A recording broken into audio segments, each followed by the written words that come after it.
ವಿಷ್ಣುವಿನ 108 ದಿವ್ಯ ದೇಶಗಳಲ್ಲಿ ಈ ದೇವಾಲಯ 51ನೇ ದಿವ್ಯ ದೇಶವಾಗಿದೆ. ಇದು ಕಾಂಚೀಪುರಂನಲ್ಲಿರುವ ತಿರುವೆಕ್ಕ ಎಂಬ ಸ್ಥಳದಲ್ಲಿದೆ.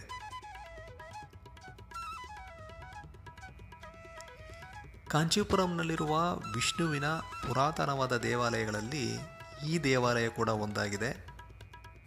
ಉಲಗಳಂದ ಪೆರುಮಾಳ್ ದೇವಾಲಯ ಹಾಗೂ ಪಾಂಡವ ತೂದರ್ ಪೆರುಮಾಳ್ ದೇವಾಲಯ ಕಾಂಚೀಪುರಂನಲ್ಲಿರುವ ವಿಷ್ಣುವಿನ ಪುರಾತನವಾದ ಇತರೆ ದೇವಾಲಯಗಳು. ಈ ದೇವಾಲಯವನ್ನು 8ನೇ ಶತಮಾನದಲ್ಲಿ ಪಲ್ಲವರು ನಿರ್ಮಿಸಿದರು ಅಂತ ಹೇಳಲಾಗ್ತಾ ಇದೆ. ನಂತರ ಚೋಳರು ಹಾಗೂ ವಿಜಯನಗರದ ಅರಸರು ಈ ದೇವಾಲಯಕ್ಕೆ ತಮ್ಮದೇ ಆದ ಕೊಡುಗೆಯನ್ನು ನೀಡಿದ್ದಾರೆ. ಇದು ಈ ದೇವಾಲಯದ ರಾಜಗೋಪುರ.